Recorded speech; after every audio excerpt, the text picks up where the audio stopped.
Boa tarde a todos. Esse é o terceiro módulo do mini curso de introdução Eu estou falando assim de uma forma mais porque eu acabei de falar sobre isso, né? E é o terceiro módulo do nosso mini curso de introdução ao pensamento de Leon Trotsky. Isso não é qualquer coisa, porque é o primeiro mini curso depois desse resgate do Núcleo de Formação Política, do Estudo de Formação Política Rosa Luxemburgo. Eu sou Janice Realins, eu fico muito satisfeita, muito contente de ter conseguido, junto com os meus companheiros aqui do pessoal de Maricá, organizar um curso desses, que, muito por conta de um trabalho dos professores que se disponibilizam, que se organizam, que se dispõem, das pessoas que estão aqui. Então, antes de mais nada, agradecimento a todos que toparam essa empreitada, um momento bem político, né? Que toparam essa empreitada. Foi uma experiência, a primeira experiência que a gente teve, eu fico muito feliz com isso. Claro, tiveram algumas questões, alguns problemas outros, né, internos, mas eu acho que o debate foi interessante, a proposta foi interessante, uma proposta que eu vou levar para outros minicursos. Estava conversando aqui antes de a gente começar a gravação, da importância de ter gravação, porque os trabalhadores, às vezes, não podem estar naquele momento em que o curso é realizado, mas não se perde o debate. Mas, enfim, a gente está no nosso terceiro módulo e, mais uma vez, com o professor Márcio Laudia Monteiro, que é professor da Rede Municipal de Niterói, pesquisador. Já defendeu a tese, né, Márcio? Já é doutor? Não, em breve, dia 29 que eu defendo. Doutorando em vias de conclusão. Inclusive, está todo mundo Do programa de convidado aí, quando tiver pós-graduação o em link eu História. posto lá para vocês, quem quiser assistir. Perfeito. Do programa de pós-graduação da UF, e a gente, até agora, né, fizemos 3 encontros. Esse é o terceiro encontro. O primeiro módulo foi a União Soviética e o Stalinismo. O segundo módulo, Teoria e Estratégia da Revolução Permanente, que, para mim, até o momento, foi o mais interessante, tirei várias dúvidas, assim. E hoje a gente vai fazer o terceiro módulo, que, inclusive, algumas pessoas pediram para participar apenas desse módulo, até porque o debate sobre o fascismo é quente, é interessante, ocupa as redes sociais. E, nesse debate, o professor Márcio vai trazer, dentre os tópicos, definição do fascismo, para a terceira internacional, né, para Trotsky, para Bakhtin, frente única e frente popular, que eu acho que é fundamental para a gente discutir o momento atual do Brasil, para mim, mas vamos lá. Os casos espanhol e alemão, o caso brasileiro e o FUA. É FUA mesmo? É a Frente Única Antifascista. Frente Única Antifascista. Então, perfeito, gente. Sem mais delongas, se quiser já reproduzir. Beleza, vou botar aqui os slides. Eu até comentei lá no grupo, né? Depois eu vou mandar para vocês esse material. Terminando aqui a aula de hoje, eu vou dar uma revisada, ver se não tem... Tá joia. Deu aqui que não é possível compartilhar sua tela. Enquanto essas pessoas vão entrando, como eu coloquei aqui no... Peço que todos desliguem o microfone. Vamos fazer o mesmo esquema dos outros encontros. Ele vai fazer a exposição. E, posteriormente, eu vou anotando as questões para a gente poder fazer o debate. E ele também já se disponibilizou a poder responder algumas questões no inbox, no privado e no e-mail. Tá bom, gente? Uma boa tarde a todos e um bom curso. Isso aí. Agora está aparecendo para vocês o slide? Está aparecendo, mensagem de erro antes. Beleza. Perfeito. Estava comentando que depois eu disponibilizo esse material para vocês, só quero dar uma revisada que durante as aulas eu já percebi alguns errinhos de digitação aqui e ali, mas ainda hoje eu mando lá, tanto no grupo de WhatsApp, quanto também na lista de e-mails que eu já peguei com a Janice para poder compartilhar com vocês. Bom, agradeço mais uma vez o convite para estar aqui, está sendo um prazer enorme ter esses debates com vocês, né? Esses meus estudos sobre história do trotskismo, história do movimento socialista em geral, são uma pegada totalmente militante, né, de tentar resgatar e trazer para os desafios do presente esses aprendizados dos que vieram antes de nós, né? Então, estar aqui no espaço de formação política é me sentir realizado, né? Esse momento de compartilhar aqui, de troca, é justamente o que eu mais quero quando eu estou nesses estudos, né? Inclusive nos estudos acadêmicos dentro da universidade. Então, hoje, como a Janice já adiantou, né, o último módulo sobre fascismo, deixa eu passar aqui para o slide correto. E é um tema bem atual, né? Eu acho que os dois anteriores, eles sobre stalinismo / União Soviética, sobre Revolução Permanente, dão conta de pilares fundamentais do que é o trotskismo, do que era o pensamento de Trotsky. Teriam outros temas para a gente trabalhar, né, para fazer um contato mais aprofundado, né, com o que eram as elaborações de Trotsky, o que foi absorvido pelo movimento trotskista, como a ideia do programa de transição, enquanto um método programático de disputar a consciência das massas, concepção de partido revolucionário, táticas diversas de luta, né, sobre eleições, sobre o movimento sindical. Mas eu acho que essas duas primeiras aulas são realmente assim os dois primeiros tópicos essenciais para entender quem era Trotsky enquanto um militante, enquanto marxista importante do século XX, e o legado que ele deixa, né, para os trotskistas e para outros também que vão se inspirar, ainda que não tão diretamente nas suas ideias. E esse tema do fascismo ele é fundamental também na vida do Trotsky e do movimento trotskista, porque começando ali nos anos 20, já na Itália, né, e depois, principalmente, com a chegada do fascismo ao poder na Alemanha nos anos 30, todo o movimento operário da Europa passa a focar nessa questão, né? O que é o fascismo, como combater ele adequadamente. E o Trotsky vai dedicar muitos escritos a esse tema, né? Eu vou, mais para o final, fazer um panorama de alguns casos sobre os quais ele se debruçou, né? O caso da Alemanha, da Itália, perdão, da Espanha. Vou falar um pouquinho também do caso brasileiro, né? Trazer um exemplo que já está aí na capa do slide, né? Do combate contra o fascismo que foi empreendido aqui no Brasil pelos trotskistas, anarcossindicalistas e alas do PCB nos anos 30.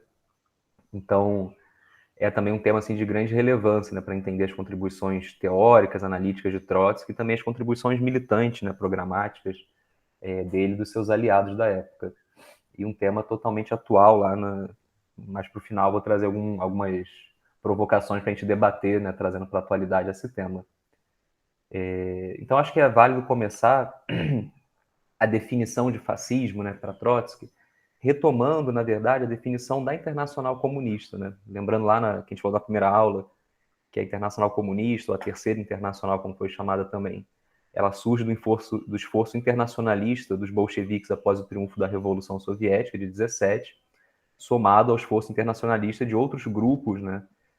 Rosa Luxemburgo e Karl Liebknecht na Alemanha, dentre outros agrupamentos, né, que vão se aproximar dos bolcheviques e tentar refundar um novo partido mundial da Revolução Socialista.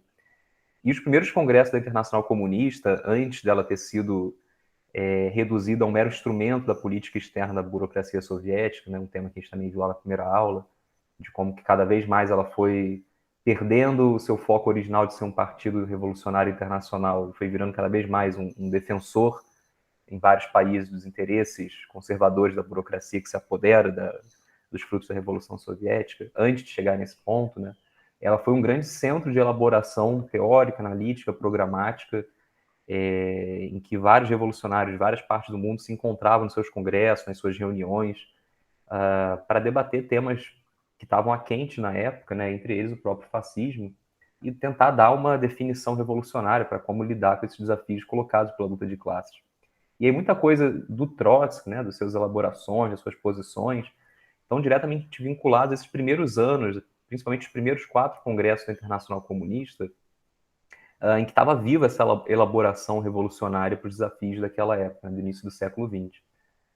Então, sei lá, poderia comentar aqui a visão de partido revolucionário do Trotsky, sua visão de tática eleitoral, sua visão de tática sindical, tudo isso foi em grande parte elaborado coletivamente, junto com vários outros quadros, nesse contexto, né, de primeiros anos da Internacional Comunista, buscando dar um programa revolucionário para aqueles grupos que se aproximavam dela, buscando uma ação coordenada a nível internacional.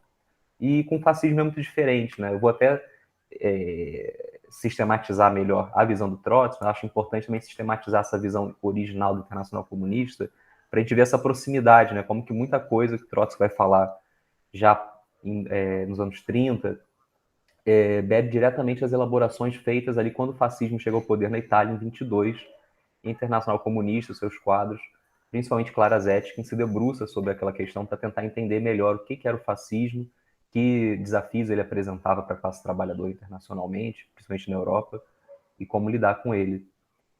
No ano em que o Mussolini chegou ao poder na Itália, né, em 22, ocorre o 4º Congresso Internacional Comunista, praticamente seu último congresso digno do nome, né? Depois disso, os congressos se tornam cada vez mais espaçados, com vários anos de intervalo entre eles, e cada vez mais uma mera formalidade para ratificar a linha já decidida pela burocracia soviética, né?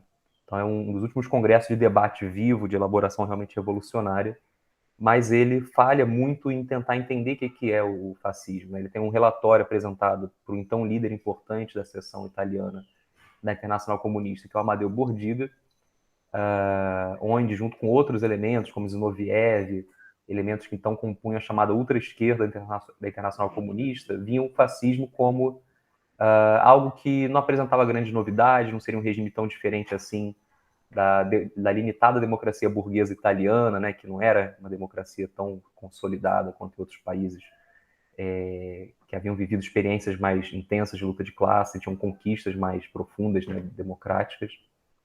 Inclusive viam o fascismo como algo que seria muito passageiro, que seria fruto ali de uma conjuntura muito pontual do pós-Primeira Guerra Mundial, de devastação econômica, de perda de confiança política no liberalismo burguês. E eles apostavam que não seria um fenômeno tão interessante assim, né? Que não seria tão relevante, que ele em breve desapareceria, seria uma mera vírgula na história, né? Em 23, numa reunião do Comitê Executivo Internacional, a Clara Zetkin vai abrir um debate importante, tentar entender o fascismo na sua especificidade, dizendo que ele é sim uma ameaça de grande porte para a classe trabalhadora e de que ele não é um mero episódio, né? De que ele tem a possibilidade de ter uma duração prolongada, não só na Itália, mas em outros países, porque ele responde a necessidades objetivas da burguesia naquele momento da década de 20, marcada pela o crescente desgaste econômico, que lá em 29 vai gerar uma grande crise internacional, né? Mas sinais dessa crise vindoura já eram sentidos em vários países da Europa, e que precisa ser combatido ainda no seu nascedouro, né? Então a Clara Zetkin vai fazer um relatório, um texto que ela vai apresentar para essa reunião, fazendo uma análise ali muito mais refinada e aprofundada do que havia sido apresentada no Congresso do ano anterior, e vai também redigir uma resolução mais curta, mais sintética, tentando definir o que é o fascismo e tentando dar ali respostas políticas de como os comunistas em vários países da Europa deveriam se organizar para combatê-lo. Então, alguns elementos fundamentais dessa análise da Clara Zetkin, né, que é aprovada nessa reunião do Comitê Executivo Internacional e se torna durante muito tempo a base fundamental através da qual os comunistas vão olhar o fascismo, né, tanto para interpretar quanto para responder politicamente a ele. O primeiro grande elemento importante, né, e mais uma vez todos esses elementos vão reaparecer nas análises posteriores do Trotsky, é que, primeiro, o fascismo ele surge numa conjuntura específica em que se combina uma crise econômica, um desgaste crescente da capacidade da burguesia de seguir acumulando valor, de seguir extraindo mais-valia na mesma quantidade que ela extraía anteriormente, ou até mesmo incapacidade de extrair mais quantidade de mais-valia da classe trabalhadora, combinada a uma crise política, de legitimidade do regime burguês que existia até então.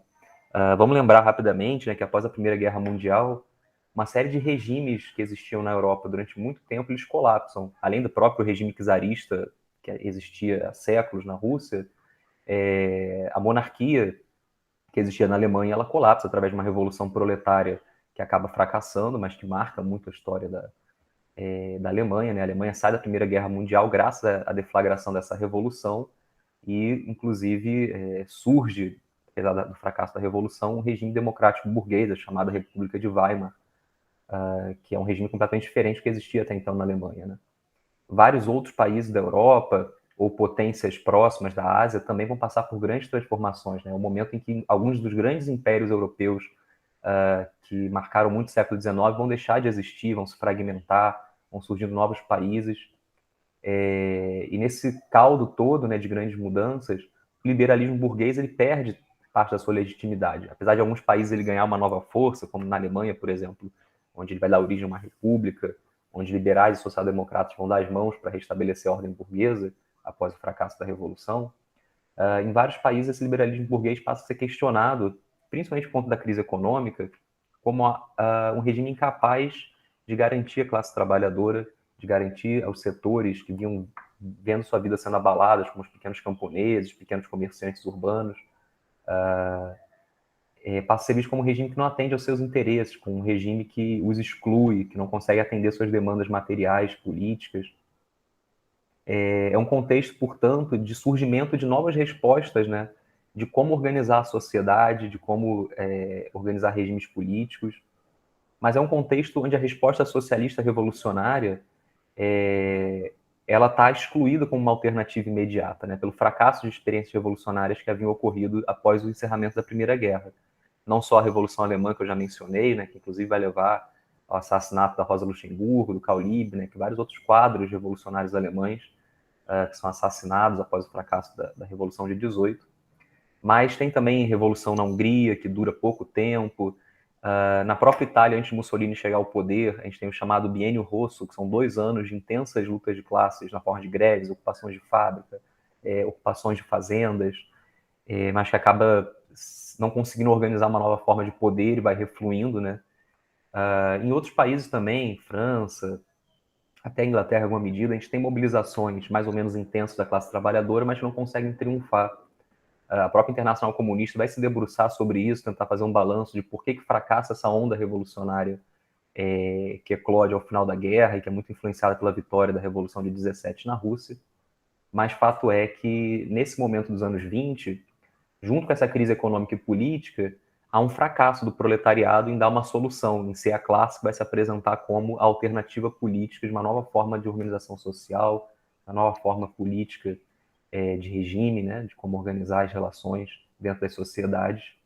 E esse fracasso do socialismo revolucionário dar uma resposta para essa crise cada vez maior, abre as portas para o surgimento de uma nova alternativa, que vai se diferenciar do liberalismo burguês, vai se diferenciar do conservadorismo, dos monarquistas, daqueles setores que ainda defendiam, de alguma forma, a manutenção de escombros do passado, né, da forma de regime monárquico, constituições, etc.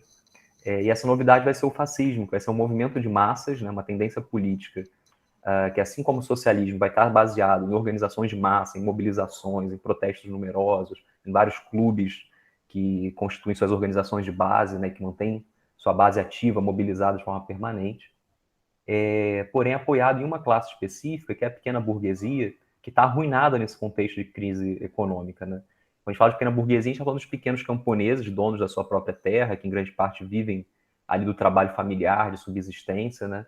E nas cidades, os lojistas, os pequenos comerciantes, os pequenos profissionais liberais, né? Como alguns advogados, médicos, técnicos, que viviam ali de explorar o próprio trabalho, digamos assim, né? Não eram nem proletários assalariados de uma grande empresa, nem donos de um grande negócio, né?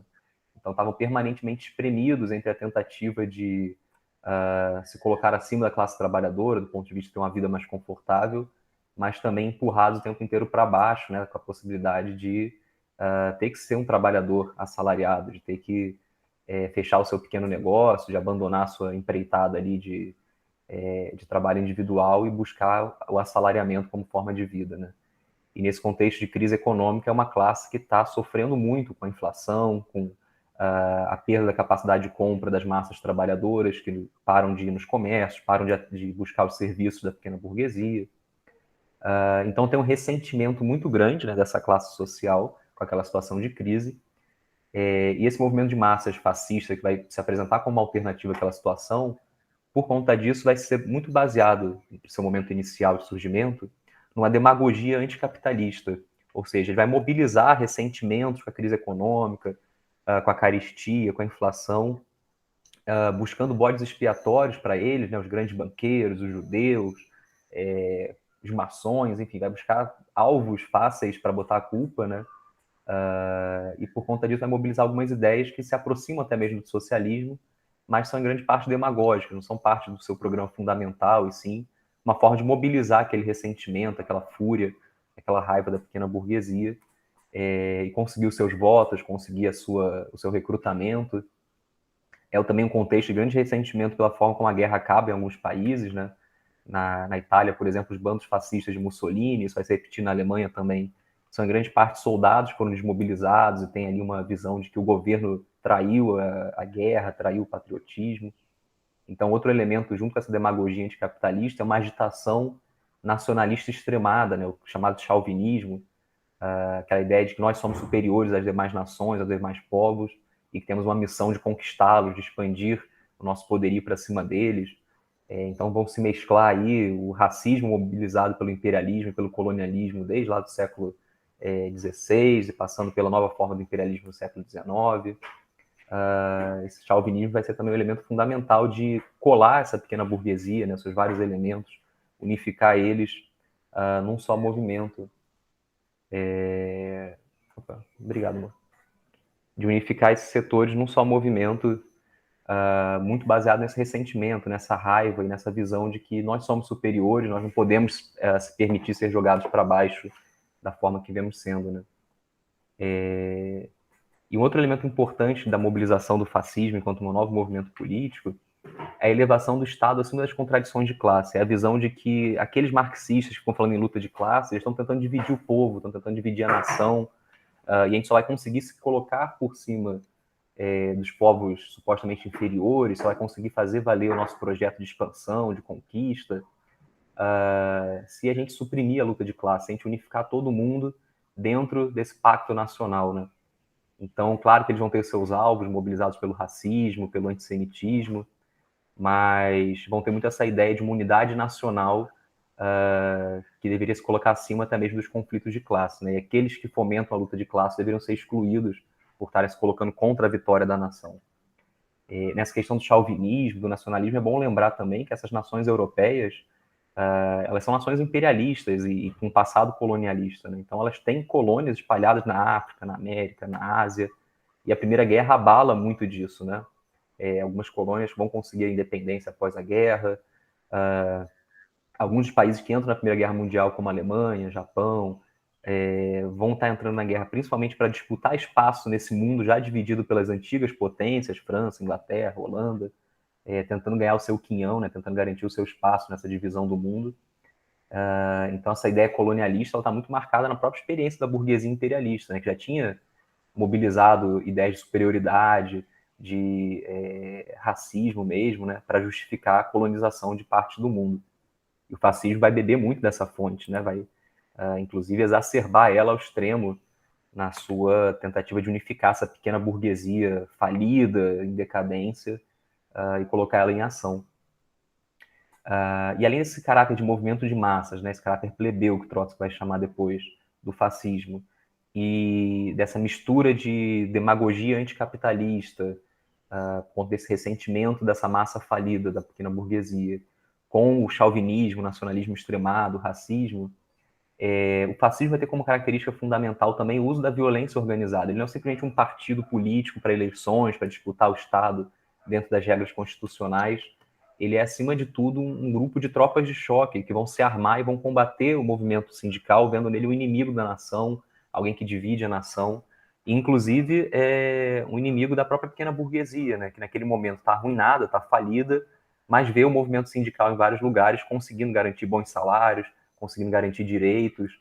Então, vê os trabalhadores organizados como privilegiados, como pessoas que estão atuando como parasitas, sanguessugas, no momento que a nação está arruinada, eles estão ali lutando para ficar acima dos demais, né? Conseguir mais direitos, conseguir mais privilégios.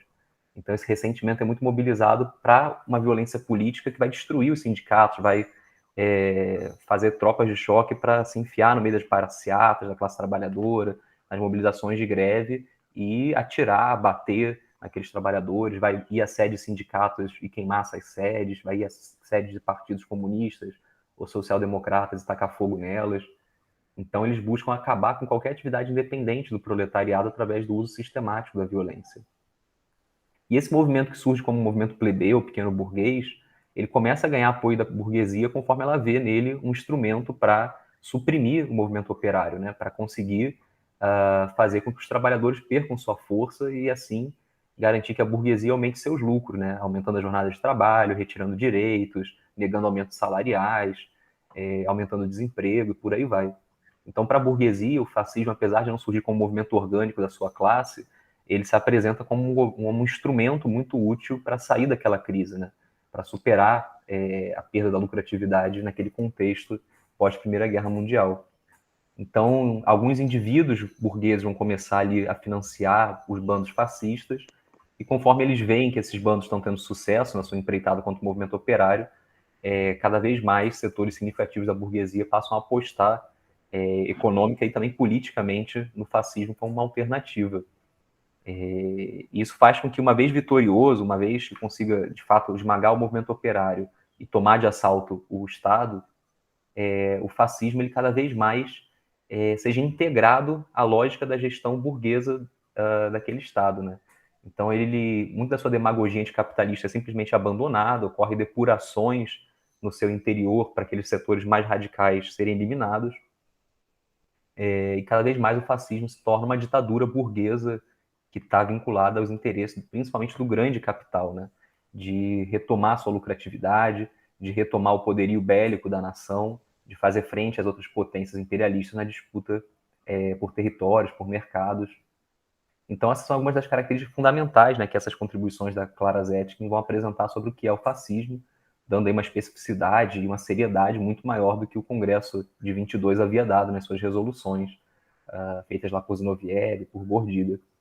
E como alternativa política, essa ameaça que ela está vendo por responder a interesses objetivos da burguesia naquela situação de crise econômica e política da Europa, a Zetkin vai defender que o movimento operário tem que criar formas de autodefesa, ou seja, em primeiro lugar, tem que garantir a sua sobrevivência frente a essa violência organizada do fascismo. Então, tem que se armar, tem que organizar milícias operárias para proteger as sedes dos partidos, dos sindicatos, para proteger as manifestações, tem que garantir estruturas de clandestinidade para os seus quadros, para os seus dirigentes, para eles sobreviverem. Ela vai defender também a tática da Frente Única, que também é uma tática elaborada pelos quadros da Internacional Comunista, enquanto uma forma de unificar o movimento operário, apesar das suas muitas diferenças programáticas, em torno de questões concretas. Então, uma greve na qual várias correntes diferentes do movimento, apesar das suas muitas diferenças de estratégia, de política, se unem em torno daquele objetivo comum, digamos, um aumento salarial, seria uma frente única. Eles vão propor essa tática para vários outros contextos, entre eles para o combate ao fascismo. Ou seja, tudo bem, a gente tem aqui reformistas, socialistas revolucionários, stalinistas, mas frente à ameaça que o fascismo apresenta, a nossa própria sobrevivência, a gente tem que estar unidos em ações concretas para expulsar os fascistas das ruas, para colocar eles de volta no seu lugar e acabar com essa ameaça que, se for vitoriosa, vai acabar com todos nós, né? Então, a Frente Única ela pressupõe uma unidade na nação e talvez a melhor síntese, né, vem do próprio Trotsky, quando ele fala, que é o formulador da política de Frente Única na Internacional Comunista, quando ele fala que Frente Única é bater juntos, mas marchar separados, ou seja, as nossas diferenças políticas não vão ser deixadas de lado por conta dessa unidade de ação. A gente simplesmente vai estar unidos em torno de tarefas concretas, específicas, momentâneas, e, inclusive, para os revolucionários, para os comunistas, essa unificação em torno de tarefas concretas é a melhor forma de disputar com as outras correntes, de mostrar qual programa é o mais correto, qual corrente é mais decidida na sua luta em prol dos interesses da classe trabalhadora. Mas a Clara Zetkin, a Internacional Comunista, que aprova suas propostas, né, vai enfatizar também que a luta contra o fascismo não pode ser apenas uma luta pela sobrevivência imediata do movimento operário, através da autodefesa, através da Frente Única. Ela tem que ser uma luta pela superação do capitalismo, porque é a própria crise capitalista que gerou o fascismo, que coloca o fascismo como uma alternativa concreta para a burguesia. Então, enquanto a crise não for resolvida, a burguesia vai seguir apostando na possibilidade do fascismo ser a sua forma de superar essa crise. A classe trabalhadora, portanto, tem que apresentar uma outra alternativa, né? E aí retoma, digamos assim, fecha o círculo, né? Retomando lá o primeiro ponto, que acho que foi o segundo, na verdade, que eu apresentei, né? O fascismo ele só se torna relevante politicamente diante de um fracasso do socialismo revolucionário em se apresentar como alternativa de projeto político para as massas proletárias, pequeno-burguesas falidas, naquele contexto de crise econômica e política. Então, elevar o socialismo novamente a uma alternativa reconhecida pelas massas, né, apresentar a superação do capitalismo como uma necessidade para a humanidade, é também fundamental na luta contra o fascismo. Essa luta, portanto, ela se funde com a própria luta pela Revolução Socialista, apesar de conter tarefas específicas, né, de autodefesa, de frente única, porque não existe possibilidade, de fato, de eliminar a ameaça fascista do horizonte sem eliminar o próprio capitalismo, né, que gerou ela, que cria uma demanda objetiva para que a burguesia apoie e financie o fascismo. E essas ideias estão sintetizadas num texto que está traduzido ao português nesse link que eu deixei aí, né, chamado Clara Zetkin, A Luta contra o Fascismo, e também num livro que foi publicado há pouco tempo pela Autonomia Literária, que traz esse relatório que foi aprovado, e também o texto da Clara Zetkin mais denso, né, explicando essas posições, que se chama Como Nasce e Morre o Fascismo, né? Esse livrinho roxo aqui, não sei se dá para ver bem na imagem do slide, né? Mas quem quiser ter um contato com esse arcabouço inicial dos anos 20, feito ainda por uma internacional comunista de fato revolucionária, vale muito pegar essa introdução do John Riddle e do Mike Taber nesse link aí, ou pegar diretamente os materiais da Clara Zetkin, né? Que ainda tem muita atualidade, acho que são uma alternativa muito poderosa para entender o fascismo frente a várias outras vertentes burguesas que tentam apresentar o fascismo por outras vias, né? De dizer que o fascismo ele não tem nada a ver com o capitalismo, não tem nada a ver com a burguesia. Então, são uma fonte de análises e também de posições políticas muito importantes e que o Trotsky vai resgatar. Já vou retomar aqui vários desses elementos ao falar do Trotsky. Mas nesse processo de degeneração da Terceira Internacional, do Internacional Comunista, começa uma releitura por parte dos novos quadros elevados à direção da Internacional Comunista pela burocracia soviética, do que é o fascismo e também releitura de como dar o combate ao fascismo. A primeira dessas releituras vai vir ali já no final da década de 20, num contexto que a gente debateu um pouco na primeira aula, né, onde o stalinismo, dentro da União Soviética, ele abandona sua postura até então de colaboração de classe, de conservadorismo, e dá um giro de combater as novas classes proprietárias que ele próprio havia fomentado ao longo dos anos anteriores, num contexto onde essas classes proprietárias começam a reter sua produção e chantagear cada vez mais o Estado soviético para ter uma melhor remuneração nos seus produtos, para ter mais direitos políticos. E aí, já ali nos 45 do segundo tempo, na beira do precipício, o stalinismo começa o confronto com essas classes proprietárias de uma maneira emergencial e brutal, né, com a expropriação forçada dos camponeses, com a industrialização acelerada nas cidades. E esse giro, que o Trotsky vai chamar de um giro ultra-esquerdista, né, que tenta responder de maneira desesperada a problemas que o próprio stalinismo havia criado ao longo da década de 20, ele vai se dar não só na política interna, mas também na política externa. Esse contexto de final da década de 20 é marcado também por uma nova ascender das tensões internacionais contra a União Soviética.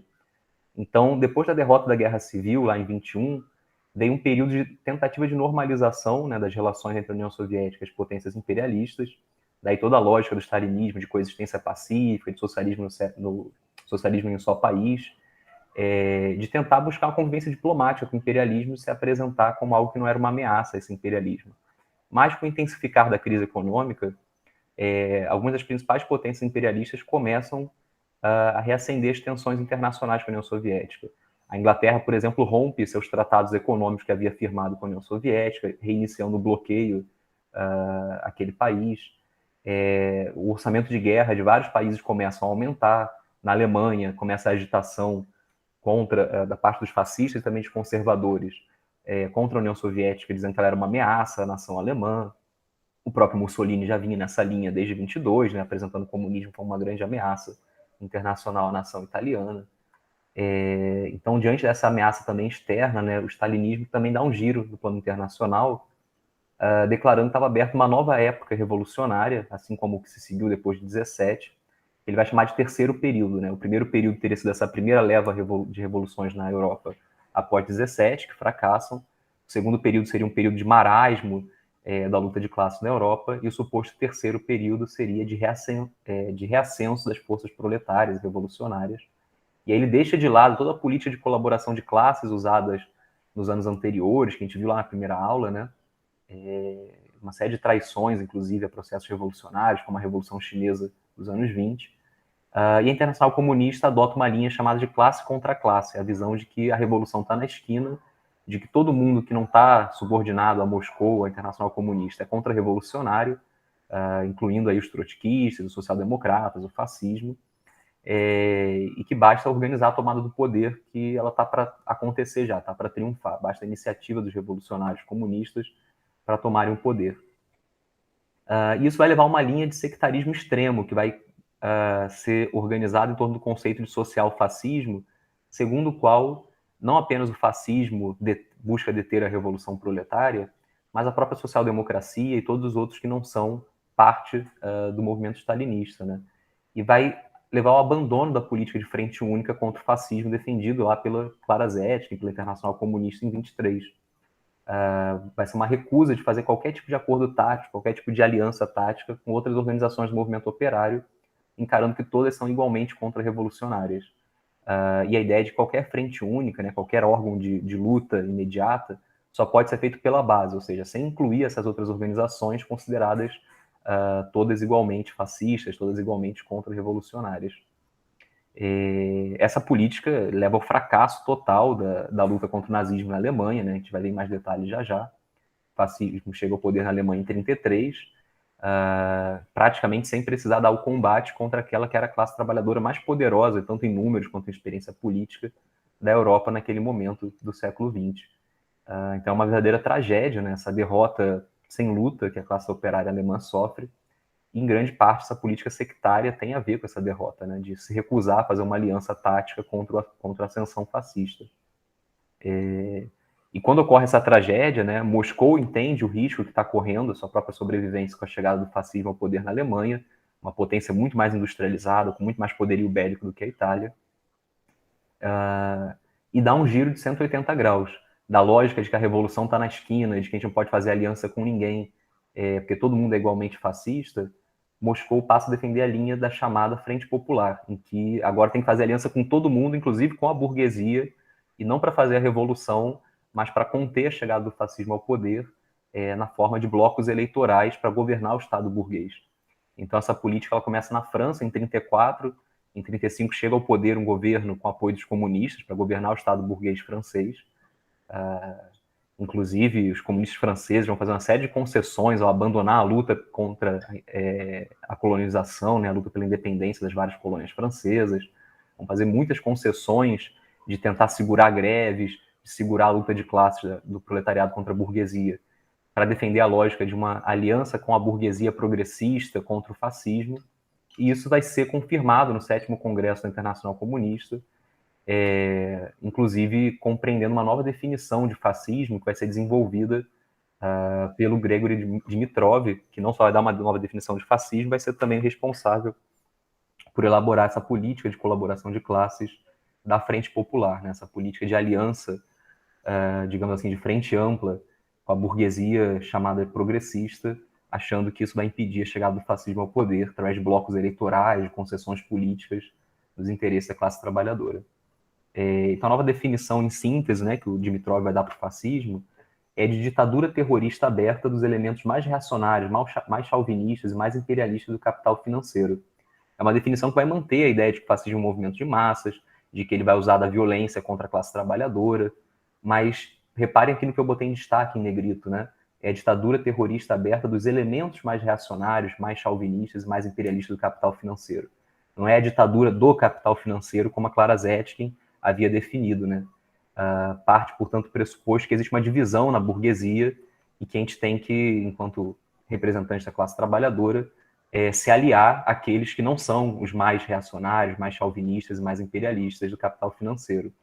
Como se o capital financeiro tivesse dividido frente à ascensão do fascismo e houvesse uma ala ali com a qual a gente pudesse se aliar contra essa ascensão, né? Então toda a lógica da Frente Popular é baseada nisso, em entender que a burguesia teria um setor ali disposto a combater o fascismo e que a gente deveria buscar aliança com esse setor, né? Não só uma aliança tática, no sentido de fazer algumas manifestações, algumas ações concretas, mas inclusive alianças eleitorais, fazer blocos políticos com a burguesia, com seus representantes, para chegar ao poder e aí, através do próprio Estado burguês, tentar deter a ascensão do fascismo, né? Através de leis, através do uso do aparato policial. Isso é levado adiante em vários países, né? Então, se até ontem, até 34, mais ou menos, 35, os partidos comunistas diziam que a revolução estava na esquina, que todo mundo era social-fascista, no dia seguinte, em 35, eles estavam dando as mãos com a própria burguesia, buscando alianças com a chamada burguesia progressista e com os vários partidos da social-democracia, da pequena burguesia, dos industriais, para tentar impedir a ascensão fascista através das urnas, através dessas alianças que buscavam impedir a luta de classe, né? Buscavam travar a eclosão de greves, de mobilizações, para não assustar essa burguesia e convencer ela de fazer essa aliança. Ou seja, vai na contramão também da solução dada, né, pela Zetkin e pela Internacional Comunista em 23, que era a luta pelo socialismo é a via mais segura de impedir a ascensão do fascismo. Aqui em 35 a lógica é invertida, né? salvaguardar a democracia burguesa, gerir o próprio Estado capitalista é a maior alternativa contra a ascensão fascista. E o Trotsky, nesse contexto, né, de mudanças, de giros para lá e para cá de linha da Internacional Comunista, ele vai escrever febrilmente, já no exílio, migrando de país em país buscando o asilo político, depois de ser expulso da União Soviética, vai escrever vários textos sobre a França, sobre a Alemanha, sobre a Itália, tentando entender a ascensão do fascismo e tentando principalmente dar uma linha política para os seus aliados contra esses giros ultra-esquerdistas ou oportunistas da Internacional Comunista stalinizada. Então ele vai retomar vários elementos de definição desses que a gente viu lá da Clara Zetkin, né? Vai trazer alguns novos, vai dar ênfase em alguns outros elementos, mas principalmente vai fazer uma análise concreta da situação da Europa, né? Os seus textos desse período são muito ricos para entender o que está acontecendo nesses países, do ponto de vista das mobilizações de cada fração de classe, de cada setor da burguesia, de cada força política do proletariado, e também de dar alternativas, né, de dar tarefas políticas concretas a serem cumpridas pelos seus pequenos grupos aliados, né, os trotskistas, mas também apontando a responsabilidade que caberia àquelas forças principais do movimento operário da época, a social-democracia e os partidos comunistas stalinizados. Então ele o tempo inteiro denunciava linhas que ele considerava traidoras adotadas por esses partidos e chamava a responsabilidade deles, né, de se eles fracassassem nessa tarefa de combater o fascismo, eles estavam colocando em risco não só a sua própria sobrevivência, mas a sobrevivência do movimento operário como um todo.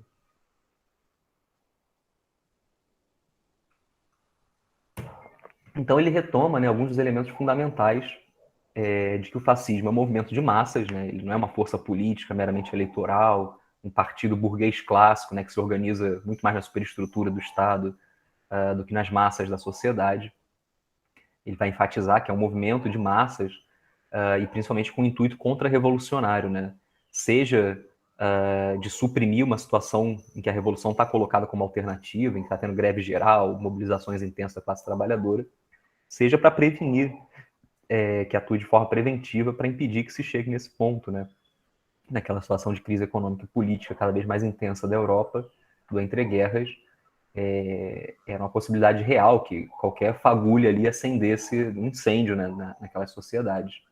Então, é um contra-revolucionário em duplo sentido, né? Tanto preventivo quanto também, digamos, mais ofensivo, onde a classe trabalhadora já está mobilizada de forma mais direta. E o Trotsky vai entender esse contra-revolucionário no sentido de algo que tem como missão extinguir o que ele chamava de embriões de democracia proletária existentes sobre o capitalismo. Ou seja, aqueles elementos que apontam para uma nova sociedade ainda dentro do capitalismo. Os partidos proletários, os sindicatos, os vários clubes culturais da classe trabalhadora. A gente está falando de um contexto aqui da Europa em que, nos principais países, França, Itália, Alemanha, Inglaterra, a classe trabalhadora tinha toda uma rede de aparatos muito vivos, muito ativos, né? Que era quase que uma realidade paralela, né? Hoje em dia, o nosso lazer, nossa escolaridade, está tudo muito integrado ao Estado burguês, à lógica da mercadoria. Mas aquela era uma época em que os trabalhadores tinham seus próprios clubes, seus próprios cinemas, suas próprias escolas de alfabetização, seus próprios times de futebol e de outros esportes, e que existiam como espaços também de politização, né? De mobilização, de construção de relações interpessoais, mas também políticas. E tudo isso Trotsky chamava de embriões de democracia proletária, de embriões de socialismo existente no capitalismo, né? Porque era uma outra forma de organização da sociedade, uma outra forma de vida das pessoas, e que era necessário ser extinta para que os burgueses, principalmente os grandes capitalistas, retomassem sua capacidade de lucratividade naquele contexto de crise econômica. Conseguissem atomizar a classe trabalhadora, impedir que ela negociasse a sua mercadoria força de trabalho de forma coletiva e conseguir, assim, negar direitos, aumentos salariais, reduções de jornada de trabalho e retomar sua lucratividade. E a única forma de fazer isso, né, de arruinar essa rede tão densa de organizações e de aparatos proletários, seria através de métodos de guerra civil, milícias armadas, ataques físicos, às greves, aos sindicatos, às passeatas, aos clubes culturais. Então Trotsky retoma esses elementos fundamentais, né, do fascismo enquanto movimento de massas contra-revolucionário que entra em cena abrindo uma guerra civil contra-revolucionária contra a classe trabalhadora, né, usando métodos de guerra civil. E também ele retoma a caracterização de que a base social desse movimento é a pequena burguesia arruinada, da onde Vem todo um ressentimento com o grande capitalismo, né, com os grandes industriais, gerando aí uma demagogia anticapitalista em termos de propostas de que tem que expropriar os banqueiros, tem que expropriar os industriais, tem que colocar grande lucro a serviço de uma vida melhor para a sociedade, né, tomando aí elementos do programa socialista para si, mas de forma muito demagógica, né, e muito mesclada ao nacionalismo exacerbado, ao chauvinismo, ao racismo, ao antissemitismo, enquanto elementos que soldam essa pequena burguesia num bloco político, militante, disciplinado. Mas essa entrada em cena do fascismo, o Trotsky vai ressaltar muito isso, analisando os casos concretos da Europa, abre uma dupla possibilidade, né? Abre a possibilidade dessa guerra civil triunfar contra a classe trabalhadora, mas também convida a classe trabalhadora a fazer um enfrentamento, a pegar em armas, a se mobilizar e se defender. Então coloca um risco muito grande da classe trabalhadora vencer essa guerra civil, vencer esse chamado à luta que o fascismo faz. E o Trotsky destaca duas coisas, né? Que nesse processo de luta, o lado que se mostra mais audaz, mais decidido, é o que vai atrair mais massas para o seu lado, porque tem uma disputa ali, né? Entre a pequena burguesia arruinada, setores da classe trabalhadora também arruinados, e entre o fascismo e o socialismo revolucionário, aquele que se mostrar mais audaz na sua luta, mais decidido em levar até o fim, mais coerente na sua proposta de uma alternativa para sair daquela crise, é quem vai atrair mais para suas fileiras e, portanto, vai ter mais força política de dar o combate. E aí, mais uma vez, né, o fascismo só pode ser vitorioso como fruto de um fracasso momentâneo do socialismo revolucionário, da classe trabalhadora organizada. E o Trotsky vai ressaltar, né, que para a burguesia é muito perigoso essa aposta que o fascismo faz, né, de tudo ou nada. Porque se o fascismo perder, a burguesia perde junto. Né? Se a classe trabalhadora ganha esse chamado à guerra feito pelo fascismo, a própria burguesia sai perdendo, no sentido de que a classe trabalhadora vai assumir o poder.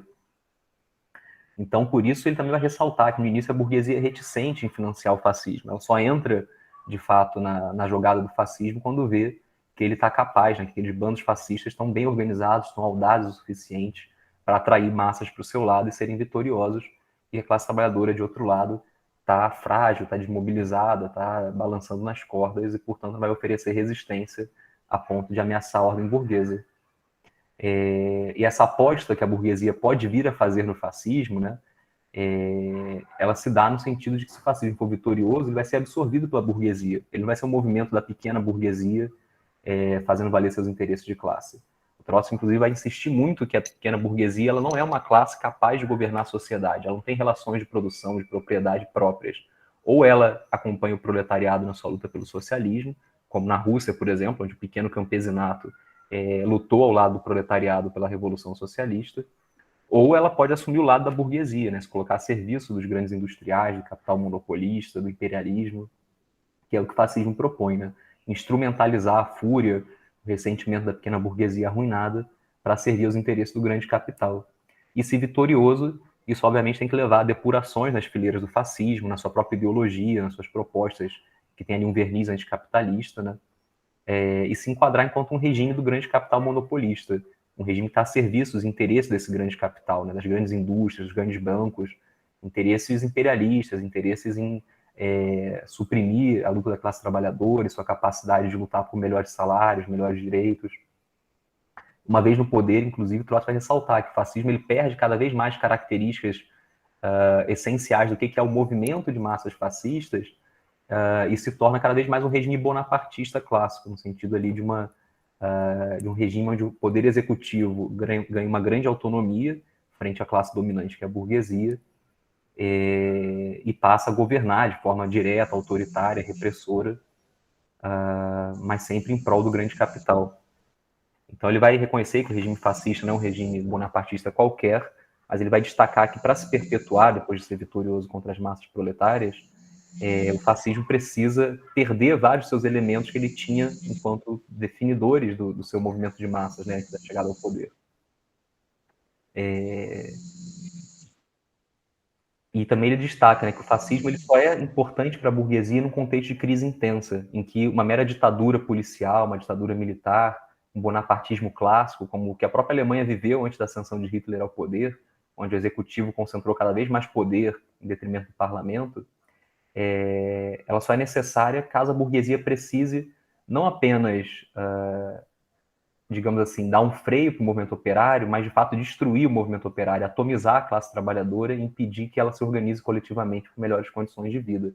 Uma situação de crise intensa, onde a burguesia vai abrir mão de exercer o poder político direto, vai permitir, inclusive, que aqueles elementos estranhos à sua classe, né, de origem plebeia, assumam o poder e tragam toda uma série de características que não necessariamente atendem diretamente ao grande capital, mas que vão ser toleradas, porque, em troca, aquele movimento de massas vai destruir o movimento proletário, como nenhum exército, nenhuma força policial seria capaz de fazer. Esse movimento de massas ele vai usar o terror e também vai usar a ideologia para mobilizar setores das próprias massas a seu favor. Não só a pequena burguesia arruinada, como os trabalhadores desempregados, camponeses que perderam suas terras ou empobreceram e que vão se engajar nessa luta, né? Como não se engajariam se fosse meramente um golpe militar, uma ditadura policial ou do exército. Então o Trotsky vai destacar muito isso, né? Que a especificidade do fascismo está aí, em ser uma alternativa para a burguesia no momento de crise aguda, e que ele vai dar uma saída também extrema para essa crise, né? Em que a própria burguesia vai se retirar do exercício direto do poder, vai entregar o exercício do poder a uma força que vai ter uma grande autonomia e que vai ter uma origem de fora da burguesia, mas que, em última instância, vai cumprir os interesses objetivos da burguesia. Primeiro, de atomizar a classe trabalhadora, destruindo o movimento operário, mas também de concentrar o poder de tal forma que facilite a aplicação dos interesses do grande capital também concentrado, né, na forma de grandes monopólios, de grandes trustes. Então, o Trotsky vai ressaltar muito que o regime fascista, né, o governo do fascismo após ele chegar ao poder, ele é marcado por um governo que atende melhor aos interesses do capital monopolista, do grande capital concentrado, ainda que às custas do exercício direto do poder pela burguesia. Ou seja, a burguesia aceita uma expropriação política, aceita não estar no leme ali do Estado, mas em troca ela vê seus interesses atendidos de forma até mais eficaz do que numa democracia burguesa, onde o parlamento vai passar por disputas, onde vai ter alternância de poder. No fascismo, não. As grandes empresas têm ali um canal direto com o poder executivo, que inclusive vai concentrar o poder necessário para adotar medidas, como, por exemplo, conduzir uma guerra imperialista, né, botar toda a indústria do país a serviço de uma guerra de dominação de novos territórios, novos mercados, algo que é muito mais complicado de fazer num regime burguês estável, onde você tem disputas entre as próprias frações da burguesia sobre qual caminho seguir.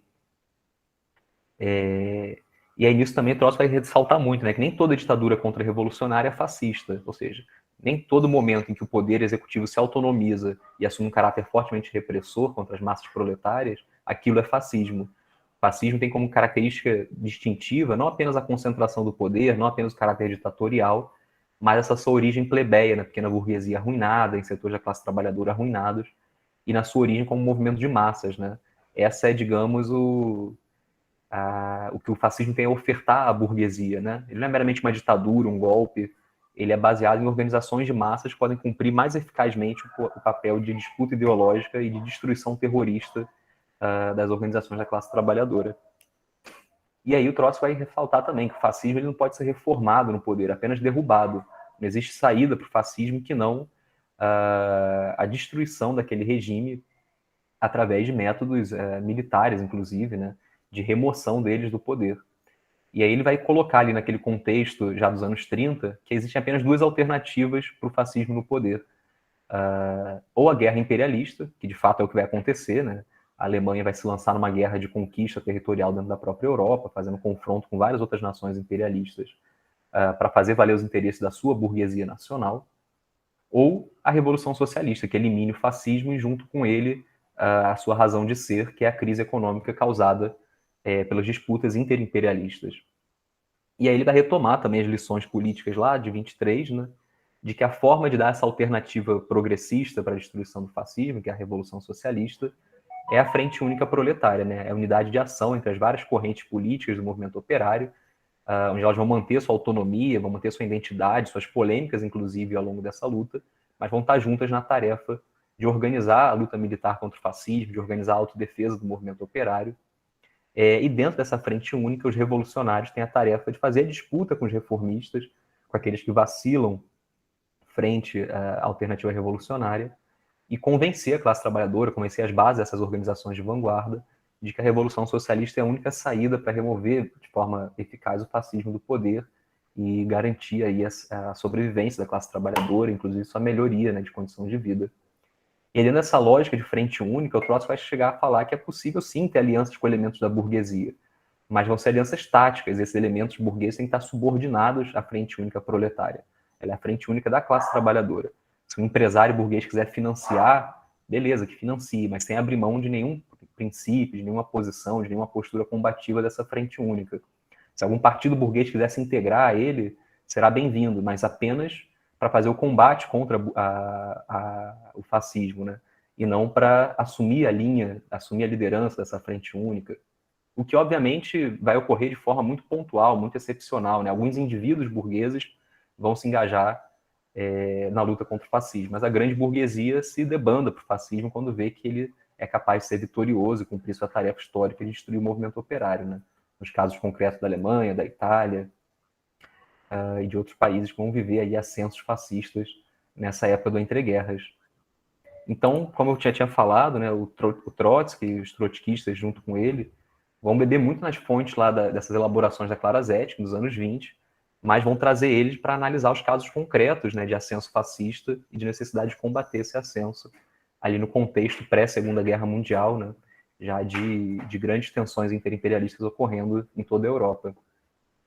E aí tem dois casos muito importantes, né, em que Trotsky vai se debruçar nesses anos, virados dos anos 20, início dos anos 30, para pensar a questão do fascismo, que é o caso da Alemanha e também o caso da Espanha. Ele tem também toda uma série de textos sobre a França, que chega a viver ali um ascenso fascista momentâneo no início dos anos 30, e é o país também onde o stalinismo vai estrear sua política de frente popular, né, de aliança política com a burguesia contra o fascismo. Mas a Alemanha e a Espanha são muito mais simbólicos, eu acho que são casos mais extremados, né? A Alemanha, porque é onde tem a vitória direta do fascismo, por conta, em grande parte, da linha de recusa a fazer a frente única por parte dos comunistas, pela vacilação da social-democracia também. E aí vale comentar ele, né? E a Espanha, porque ocorre, de fato, uma revolução social que tem a possibilidade de aplastrar o fascismo, né, de remover ele do horizonte histórico, mas que a linha seguinte do stalinismo, que é da Frente Popular, impede a vitória dessa revolução e sabota a luta contra o fascismo, né? Provando aí que não tem como você vencer o fascismo sem ser através de uma revolução social vitoriosa. Então, em resumo, né, cada um desses casos demandaria uma aula inteira para a gente debater em detalhes, mas na Alemanha, enquanto o Hitler organizava seus bandos, crescia e se tornava cada vez mais audaz, né, atacando sedes de sindicatos, organizando tropas de choque para espancar grevistas, quebrar piquetes e por aí vai, a linha da Internacional Comunista era tá em curso um ascenso revolucionário e depois que Hitler chegar ao poder vai ser nossa vez, né? A classe trabalhadora vai fazer sua experiência com esse demagogo aí, vai se decepcionar e logo depois vai se virar ao comunismo e nós, Partido Comunista Alemão, vamos chegar ao poder. E aí nessa lógica, né, de que estava em curso um ascenso revolucionário, que inclusive a social-democracia era tão ruim quanto o fascismo, né? Então não estava justificada nenhuma aliança contra o fascismo, né? Nenhuma frente única. O Partido Comunista chega a apoiar um plebiscito, chamado de plebiscito marrom pelos fascistas e de plebiscito vermelho pelos comunistas, né? Para remover um partido social-democrata que estava no poder, no governo local da Prússia, em 1931. Então é um dos episódios mais lamentáveis desse sectarismo adotado nesse primeiro momento de ascensão fascista na Alemanha, né? A chamada linha do terceiro período, em que a lógica era bem essa, né? Os nazistas vão remover a social-democracia do poder da Prússia, então a gente vai ajudar eles a fazer isso, a gente vai apoiar esse plebiscito que o nazismo estava propondo para remover o Partido Social-Democrata do poder na Prússia. A classe trabalhadora rapidamente vai se decepcionar com o fascismo no poder e depois vai vir a hora da revolução triunfante, né? Então eles chegam a fazer uma frente única com o nazismo contra a social-democracia. Tamanho é o sectarismo e a lógica deturpada desse momento, de início dos anos 30, né? E essa vacilação, né, essa falta de ação da vanguarda proletária, principalmente do Partido Comunista, é decisivo no apoio burguês ao nazismo. Isso, inclusive, é documentado, né, em algumas memórias em que se fala abertamente de que, após uma série de ações provocativas do nazismo frente ao Partido Comunista e a falta de reação decisiva deles, é que se decidiu financiar, em peso muito maior, o Partido Nazista, fazer acordos políticos que permitiram a Hitler assumir o poder executivo, né? E mesmo depois da vitória do fascismo na Alemanha, em 1933, e do giro, né, em que combater o fascismo se torna grande prioridade, inclusive através de alianças com a burguesia, a burocracia soviética, mantendo seus interesses estreitos, conservadores, ali de preservação do seu poderio, dos seus privilégios, chega inclusive a fazer um pacto com a Alemanha nazista, né, um pacto secreto, só revelado depois, que muitas vezes é justificado pelos stalinistas como um pacto para preservar a União Soviética enquanto ela se armava e se preparava para a guerra, né, um pacto de não agressão que permitiria à União Soviética se preparar para o inevitável confronto com o nazismo, mas seguindo a lógica da colaboração de classes e de não ver na revolução uma alternativa, né, que era a lógica da burocracia soviética, esse pacto envolveu também muitas concessões ao nazismo. Concessões como, por exemplo, entregar militantes comunistas para o nazismo, concessões como, na sua propaganda, que até então era uma propaganda de combate à Alemanha, de combate ao nazismo, eliminar esses elementos, né?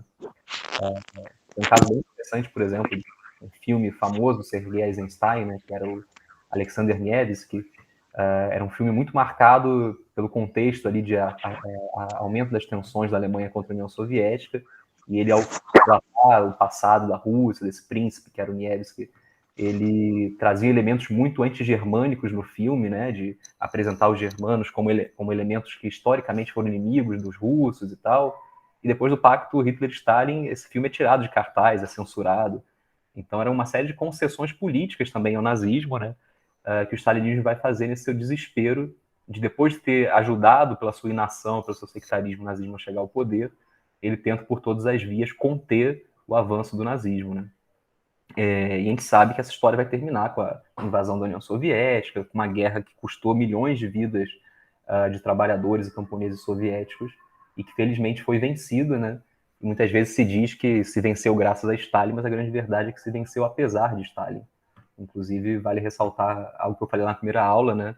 Que na paranoia e na perseguição aos opositores, Stalin chegou a executar os principais líderes militares da União Soviética, e quando a Alemanha invade, de fato, o território da União Soviética, ocorre uma série de derrotas por conta da inexperiência e da falta de confiança das tropas nos novos generais nomeados por Stalin. Da própria falta de confiança de Stalin nesses generais, que o tempo inteiro vai remover eles dos seus cargos, vai impedir que eles tenham acesso a certas informações, e por aí vai. Stalin chega até mesmo a negar que Hitler estivesse preparando um ataque, né? Tem toda uma rede de espionagem que avisa várias vezes que esse ataque ia ocorrer, e Stalin ignora esses avisos, diz que eles são falsificações e por aí vai. Então, a vitória foi muito mais pelo esforço heróico, pelo sacrifício gigante da classe trabalhadora soviética do que pela burocracia que, inclusive, arriscou a derrota, né? Arriscou levar a classe trabalhadora à derrota contra o nazismo na Segunda Guerra Mundial. E um outro cenário que mostra muito, né, as consequências nefastas da política da burocracia soviética e da forma como ela instrumentalizou os partidos comunistas para atenderem seus interesses estreitos, é o caso da Revolução Espanhola, né, que muitas vezes a gente fala, quando estuda na escola, na faculdade, em Guerra Civil Espanhola, mas a verdade é que é uma revolução social, né, com traços de guerra civil. E na Espanha é testada a nova linha, né, depois do fracasso dessa linha sectária, do classe contra classe, do terceiro período, do social-fascismo, na Espanha é onde é colocada a teste a política da Frente Popular. Então a gente tem uma declaração de golpe em 36 por Franco, que vai unificar ali vários elementos conservadores, elementos abertamente fascistas, elementos clericais reacionários, numa frente bem heterogênea, né, e que vai tentar assumir o poder contra a República recém-declarada na Espanha.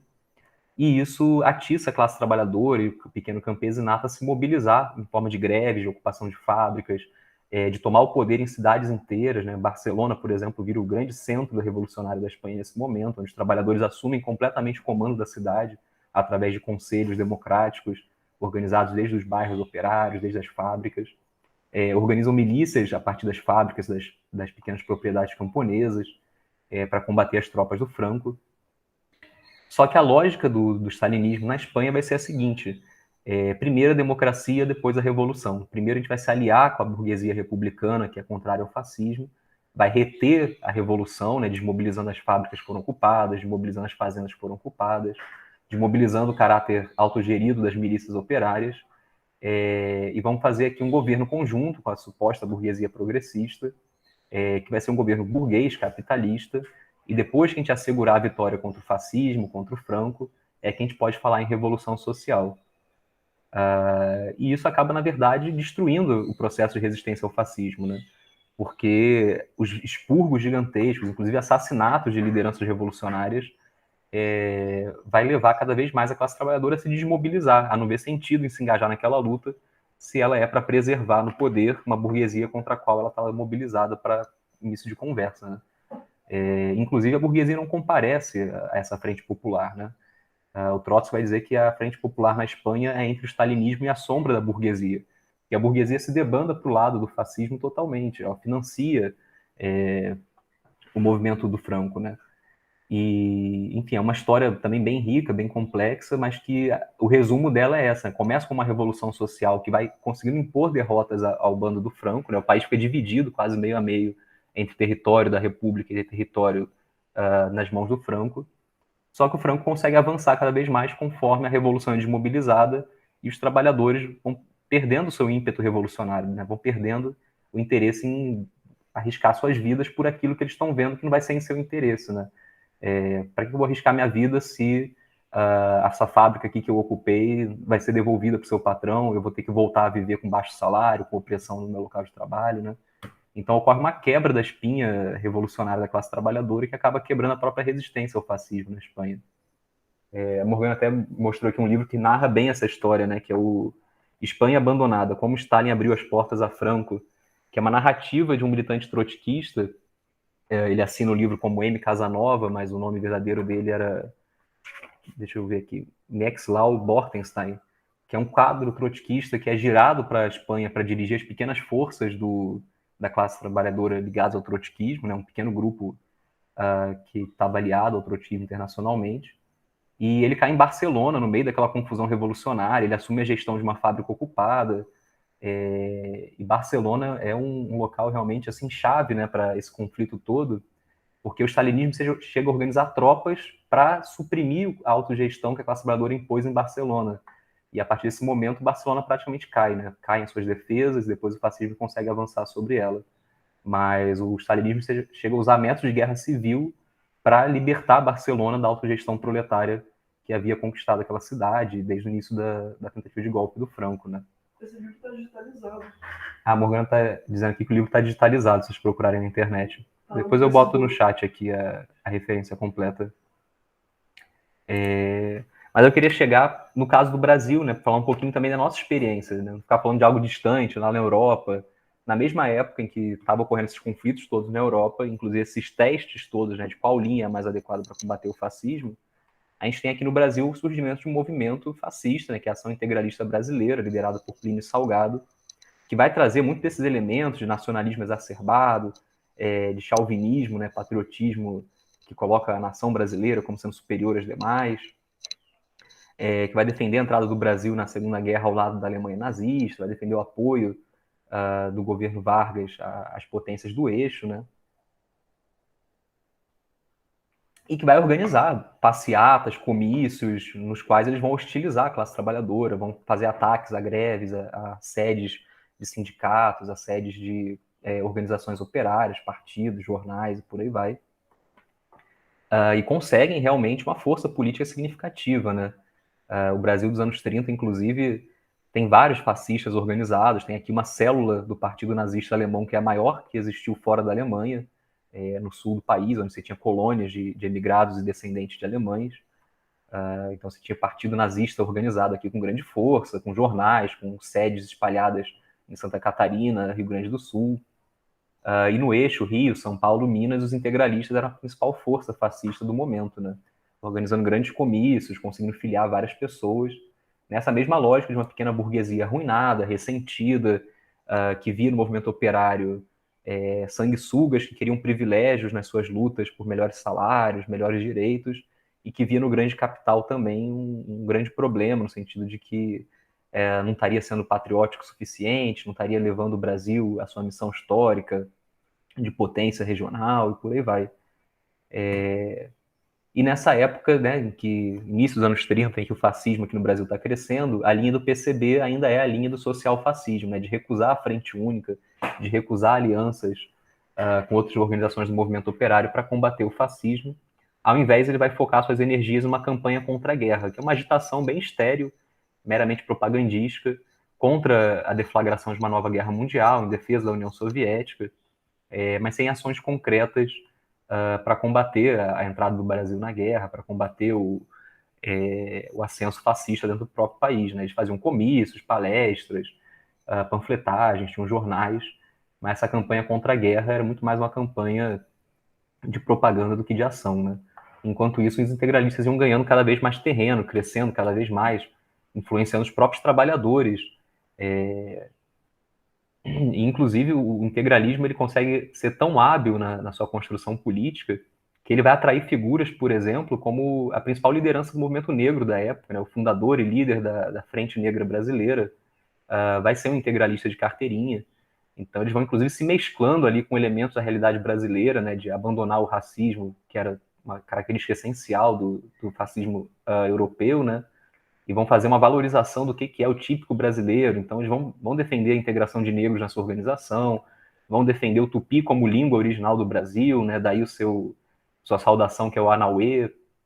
Vão tentar aí fazer uma mescla, né, da cultura brasileira para se tornar realmente influente nessa classe trabalhadora, majoritariamente negra, majoritariamente não descendente de europeus, né, onde o nazismo teria muita dificuldade de se implantar aqui se fosse meramente uma transposição das ideias europeias do fascismo original. E, em contraposição a esse sectarismo do PCB, que se recusa a fazer alianças táticas contra o integralismo, os trotskistas, em aliança com os anarco-sindicalistas da Frente Operária de São Paulo, eles vão organizar a chamada Frente Única Antifascista, a FUA. Essa Frente Única vai ter um jornal chamado Homem Livre, que vai ser financiado por sindicatos, por contribuições de operários que vão assinar o jornal. Ele está hoje digitalizado, disponível online. Se vocês jogarem no Google, vocês acham as edições deles, né? É um jornal que teve indas e vindas, por conta dessa dificuldade de ser financiado, mas que teve como grande bastião da sua produção o Sindicato dos Operários Gráficos de São Paulo, que era dirigido pelos trotskistas brasileiros, era o seu principal local de atuação. E a Frente Única Antifascista organizou tudo aquilo que a Internacional Comunista lá de 23 e depois o Trotsky defendiam, né? Autodefesas para fazer guardas armadas contra ataques fascistas, comícios de agitação contra o fascismo, também contra comícios, né? Ir para cima dos fascistas onde eles estavam organizados, expulsar eles da rua e deixar claro que não seria aceita a presença deles no espaço público. Então, onde quer que os fascistas se organizassem, eles iam atrás e faziam um contra-comício, inclusive armados, usando de violência para expulsar os fascistas das ruas. Não apostavam em apelos à polícia, ao governo, pelo contrário, denunciavam que Vargas era complacente com o integralismo, que a polícia estava infiltrada, cheia de elementos fascistas no seu interior. E tudo isso culmina naquela imagem, né, que estava lá no primeiro slide, que é a capa de um jornal relatando o 7 de outubro de 34, a chamada Batalha da Praça da Sé, ou a Revoada dos Galinhas Verdes, onde a Frente Única Fascista fez sua atividade mais significativa, né? Organizou um contracomício contra uma grande reunião de integralistas na Praça da Sé, no centro de São Paulo, onde o Plínio Salgado iria discursar, seria um evento assim bem significativo, que trouxe caravanas do interior de São Paulo, não apenas da capital. Então teria milhares de pessoas reunidas ali para ouvir o líder integralista, e eles se organizaram para ir para cima e expulsar da praça, né, os fascistas, deixar claro mais uma vez que não seria aceita a presença deles no espaço público. E é toda uma operação militar bem organizada, né, com a Praça da Sé naquela época tinha sede de vários sindicatos nos prédios ali ao redor, então eles organizam atiradores nesses sindicatos, preparam nas suas bases de atuação uma agitação para garantir que tem gente atuando nesse dia, né, chegando de vários lugares de São Paulo também para fazer frente àquela multidão fascista. E eles conseguem ter sucesso nisso, né, conseguem expulsar da Praça da Sé esse comício, utilizando ali essa ação direta, né, essa ação da violência organizada da classe trabalhadora a partir dos seus sindicatos, dos seus partidos operários. Inclusive, depois desse evento, a AIB nunca se recuperou, no sentido de nunca ter conseguido reunir novamente tanta gente na rua, né? Passa a imperar um certo medo, certo receio de ir para a rua e ter essa reação novamente. A Frente Única Antifascista ela se desintegra com o tempo, não só pela dificuldade de ser um grupo pequeno e clandestino, mas também por divergências políticas no seu interior. Mas ela inflige ali um golpe muito duro ao fascismo brasileiro, né? Não extingue ele, mas coloca ele numa posição não mais de ofensiva, e sim de parar para pensar duas vezes antes de organizar qualquer atividade pública, né? E o PCB só adere no último segundo a a essa ação, porque ele se recusava a fazer qualquer aliança com os trotskistas, social-democratas, anarquistas. Para eles, todos eram iguais aos fascistas, e, portanto, não cabia nenhuma aliança com eles, né? O Hermínio Saqueta, que depois vai ser um importante dirigente trotskista, era, nesse momento, dirigente do PCB paulista, da capital de São Paulo, né? E ele, no último segundo, diz, não, vamos participar disso também, organiza as células do partido para irem junto nessa manifestação, e é punido pelo Comitê Central do PCB por ter rompido a linha e feito uma frente única com outras organizações consideradas social-fascistas, né? Depois ele vai ter uma trajetória própria, né, o Saqueta, que vai levar à ruptura com o PCB e adesão ao trotskismo, mas já nesse momento ele é acusado injustamente pelo Comitê Central de ser um trotskista, de ser um infiltrado no PCB, simplesmente porque ele defendeu a unidade da classe trabalhadora contra o fascismo, né? E depois de 1935, com esse giro para a política da Frente Popular, a linha do PCB passa a ser a linha de colaboração de classes, né? Eu cheguei a comentar também na aula anterior de Revolução Permanente que a ANL, apesar de ser conhecida ali pelo seu levante militar, né, pela tentativa de tomada do poder através das armas, ela era, na verdade, uma frente de colaboração de classes, né? Se vocês pegam os materiais fundadores da ANL, ela chama os empresários progressistas, os empresários nacionalistas a integrarem a organização.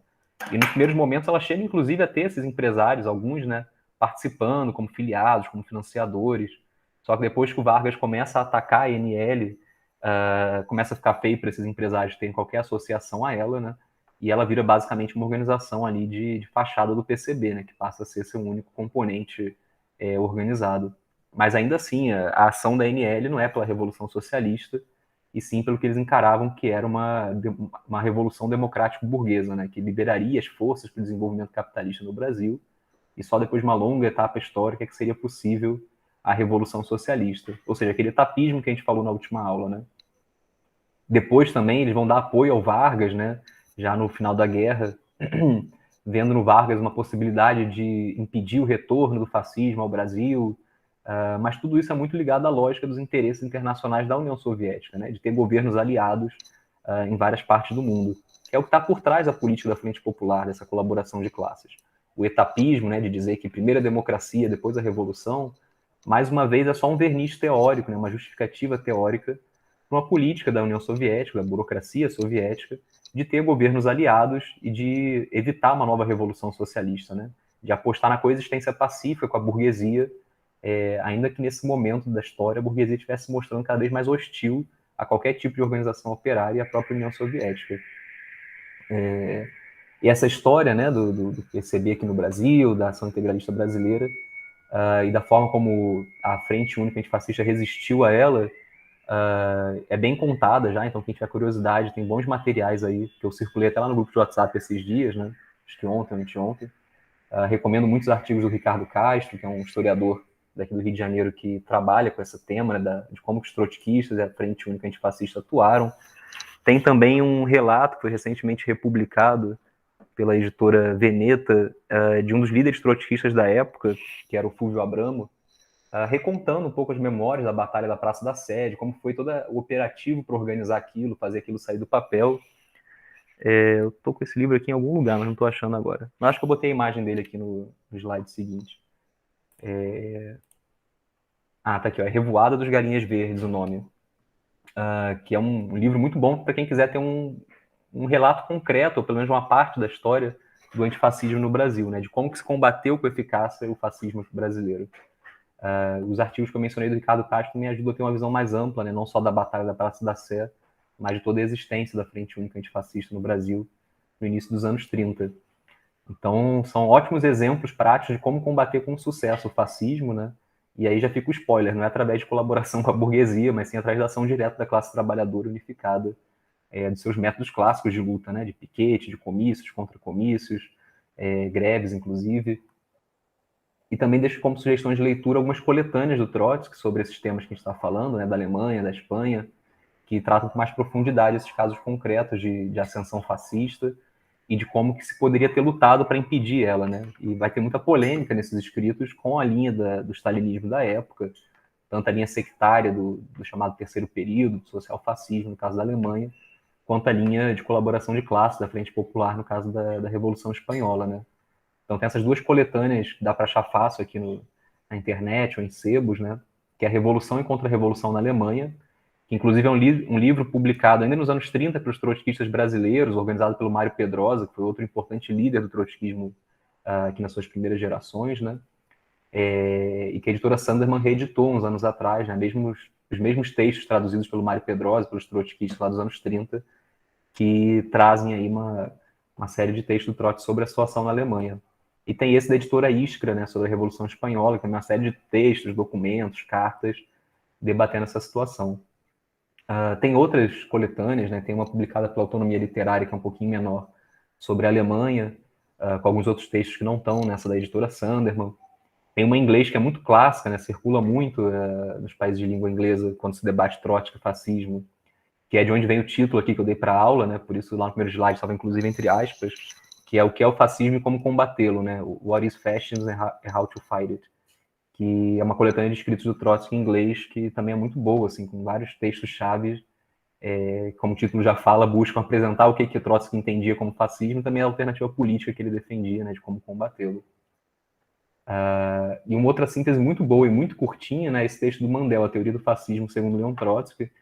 É um texto, sei lá, 2 páginas, onde ele elenca em tópicos o que é o fascismo segundo Trotsky, né, o que é essa contribuição que ele fez. E tem um artigo meu também sobre o caso da Revolução Espanhola e como que os trotskistas atuaram concretamente, apresentando uma alternativa revolucionária para derrotar o fascismo na Espanha, né, que tá aí o link, né, a história esquecida do trotskismo na Revolução Espanhola, o POUM, que era um grupo que muitas vezes é confundido com trotskista, mas não era, e os bolcheviques-leninistas, né, que era o grupo trotskista da Espanha na época, traz aí elementos como que o stalinismo e esses 2 grupos atuaram nesse contexto da Espanha, apresentando alternativas, né, de como combater o fascismo e qual se mostrou mais adequado ou não, né, diante daquele caso concreto. Então são algumas recomendações aí, né, para se aprofundarem, para enfim, refletirem melhor sobre esse tema. Mas, como eu disse lá na frente, esse tema é super atual, né? Está sendo debatido a exaustão desde que o Bolsonaro apareceu no cenário nacional. Trump também despertou muitos desses debates, né? E aí, além daquele espaço que a gente sempre tem dedicado para perguntas, comentários, eu queria fazer algumas provocações para a gente pensar a partir desse tema de hoje, né? E aí, o Bolsonaro, ele é fascista? A saída para defender a classe trabalhadora do bolsonarismo é defender a democracia? É apostar na frente ampla nas eleições?